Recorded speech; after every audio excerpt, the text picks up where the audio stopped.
Let us open our Bible in the book of Romans chapter 6 verse 23. Only one verse.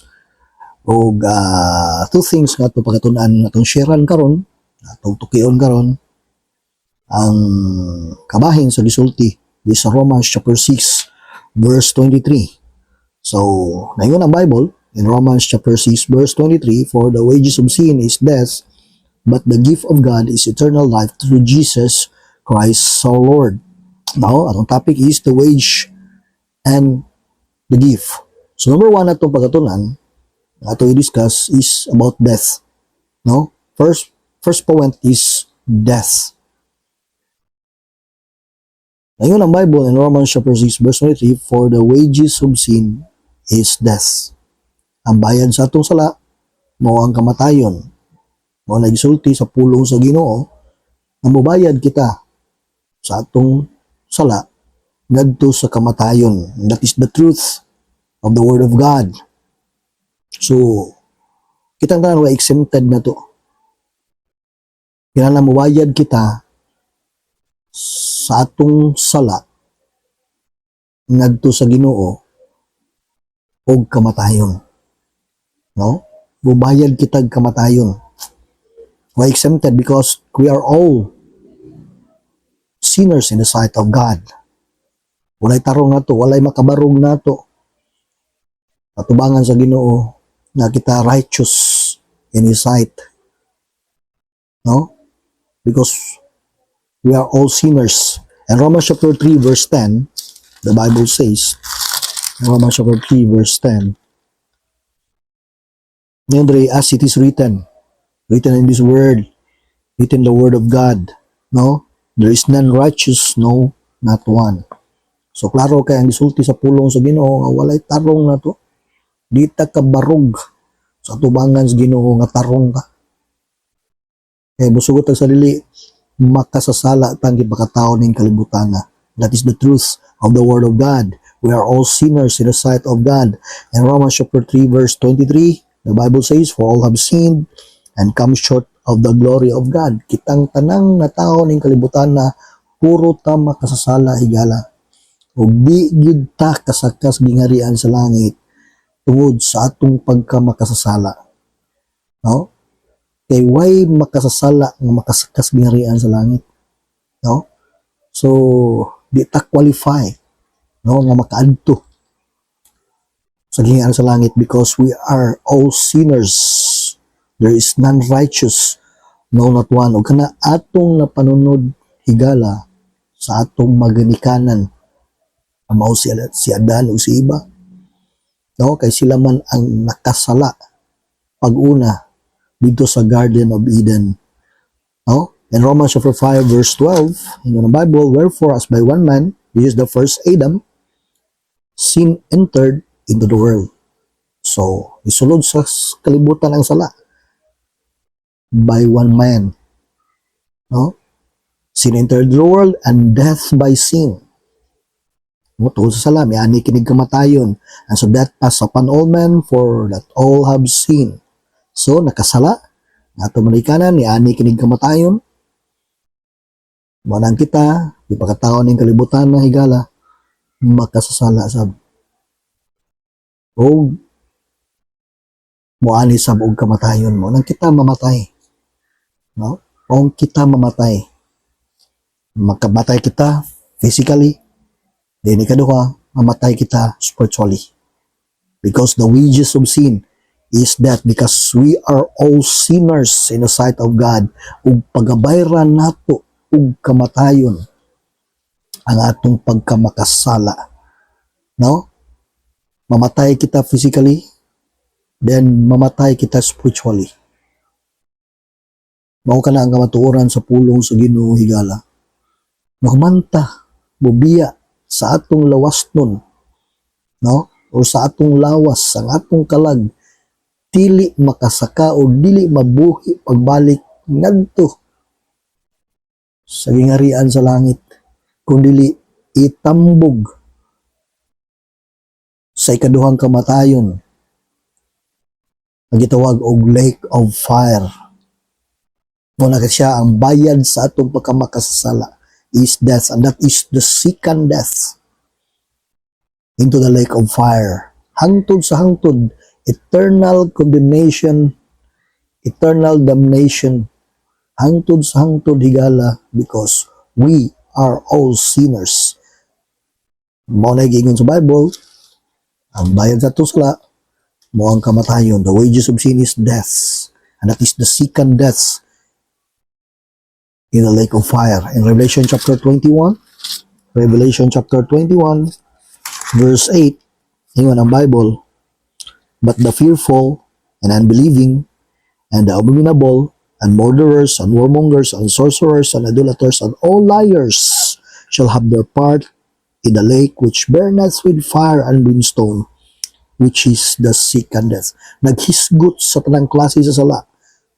Ang Revelation chapter 21 verse 8, sala sa una-una, sa pulong ug sa buhat higala ug iapil ganiya ang tanang mga bakakon. Unsa ingon? Shall have their part in the lake which burneth with fire and brimstone, which is the second death.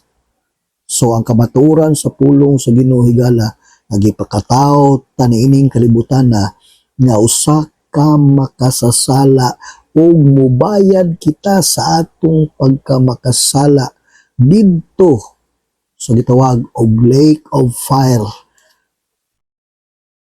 Nga nalid to ang fire and brimstone, nga gitawag og second death. Eternal separation nato sa presensya sa Ginoo ug hangtod sa hangtod higala adto ta didto.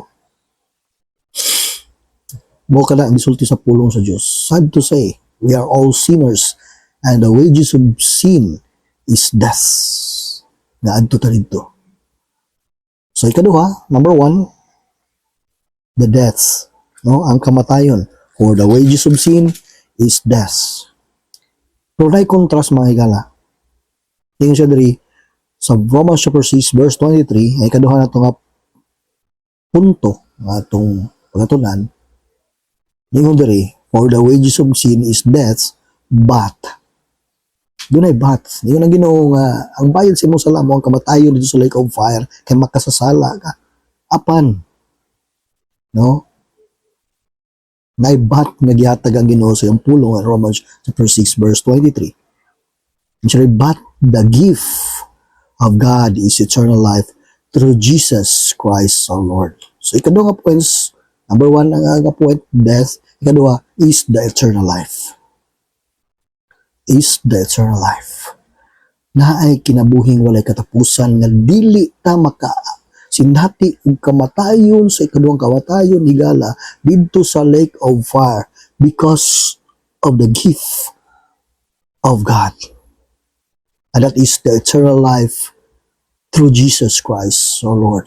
Diha kang Kristo higala maangko nato ang gift na eternal life na human sa atong kamatayon, ang atong kalag, di muadtog impyerno. Dili pagasilutan sa ikaduhang kamatayon, kundili mabanhaw, makabaton sa eternal life na mo ang gift ni Jesus Christ diri kanato ug inig kamatay nato muadto kitag langit. Kaysa atong pagkamakasala higala wa magitarong nato di ta kabarog, di ta angay ug di gid ta kwalipikado nga makasakang ato sa ginharas langit because we are sinners. But dunay gift gihatag ang Ginoo nato, regalo, and the giver is our loving God. Gihigugma ta niya. Kung gusto siya makabatunta sa maong gift, free gift na naa ni Jesus Christ. Motong iyang gipadala si Jesus Christ dis kalibutan, gilansang sa cross, gilubong ug nabuhi pagbalik aron ang tanan nga mo accept kay Jesus Christ makabaton sa maong gift nga mao eternal life na human sa iyang kamatayon makaadto siya gingharian sa langit. Kay naa niya ang eternal life higala. The Bible says in John chapter 3 verse 16, kumuna to nga verse, no? Because of His love, no? Di siya musugot nga moadto ta og second death sa lake of fire. Gusto siya nga makaadto ta sa langit. He gave us salvation. He gave us the free gift of eternal life through His precious, through His Son, no? Yung pinangga ng anak, Lord Jesus Christ, that shed His precious blood on the cross of Calvary, no? Para mabayaran ang atong pagkamakasala. In Romans chapter 3 verse 16, the Bible says, "For God so loved the world that He gave His only begotten Son, that whosoever believeth in Him should not perish but have everlasting life." He gave His only begotten Son, no? Because of His love. No? Di siya gusto nga maadto ta sa lake of fire. Ma-perish ta in hell. Walang iyang gihatag si Jesus Christ, that whosoever believeth sa iyang only begotten Son, si Jesus Christ,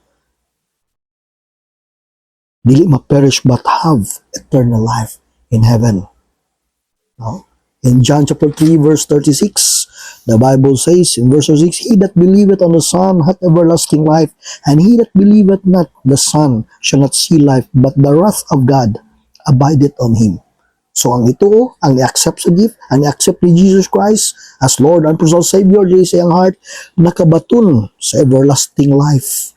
Apan ang nagsalikway, wala mo tuo.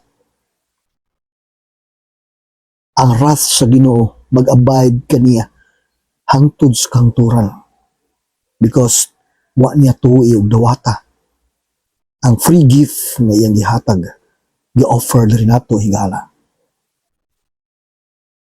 In 1 John chapter 5, 1 John chapter 5, verse 11 to 13. 1 John chapter 5, 11 to 13. According to the Bible, no? According to the Bible, and this is the record that God hath given us to us eternal life, and this life is in His Son. He that hath the Son hath life, and he that hath not the Son of God hath not life. Verse 13, "These things have I written unto you that believe on the name of the Lord, of the Son of God, that ye may know that ye have eternal life, and that ye may believe on the name of the Son of God." Klaro kayo ang gisulti sa Bible, higala, na naay eternal life. Natong maangkon pinagi ni Jesus Christ. Higala, duha lang atong padulungan. Lake of fire or heaven.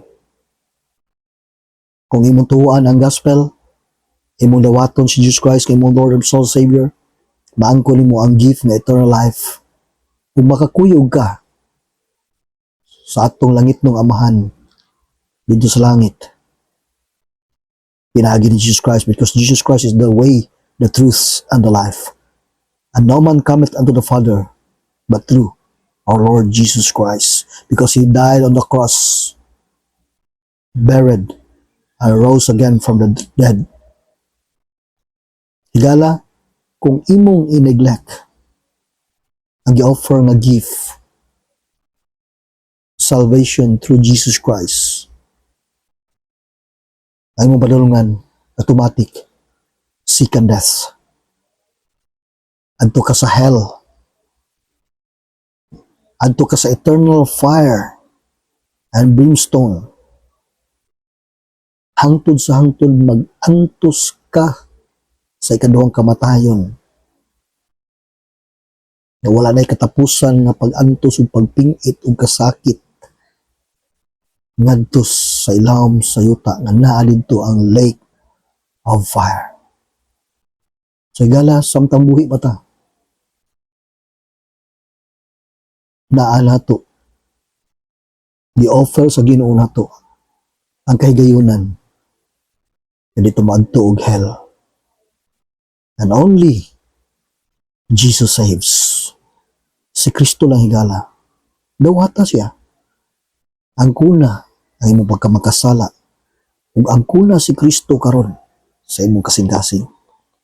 The Bible says, "And as it is appointed unto man once to die, but after this the judgment." Human sa itong kamatayon, hukom na. Karong buhi pa ka, ang kuna si Kristo sa imong kasing-kasing. Kung nasabtan nimo, Ang bayad na ito sa atong pagkamakasala, kay makasala man kita adto og lake of fire.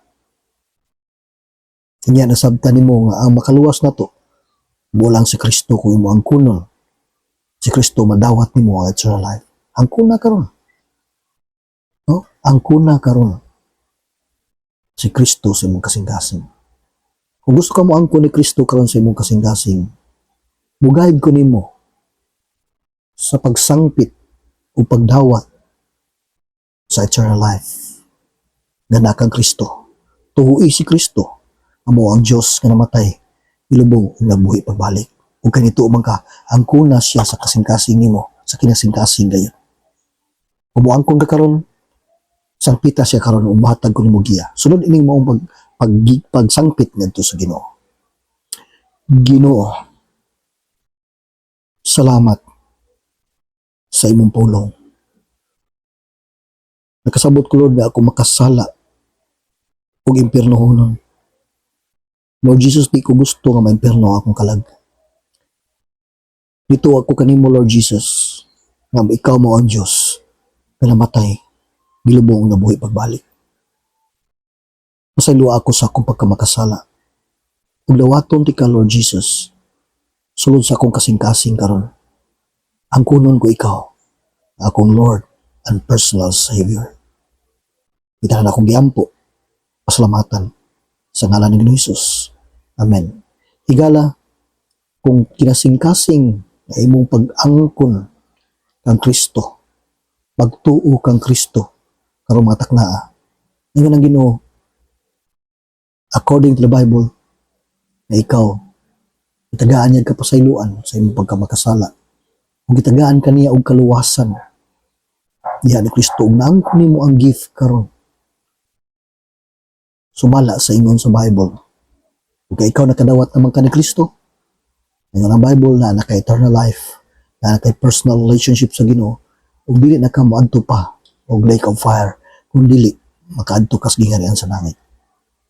Ug mas more pa gining masabtan ang kalawom pa sa atong relationship diha sa Ginoo, sa atong fellowship diha sa Ginoo. Padayon diha sa imong sa pagtuon sa pulong sa Ginoo nga mao ang Bible. Dahil salamat. God bless us all.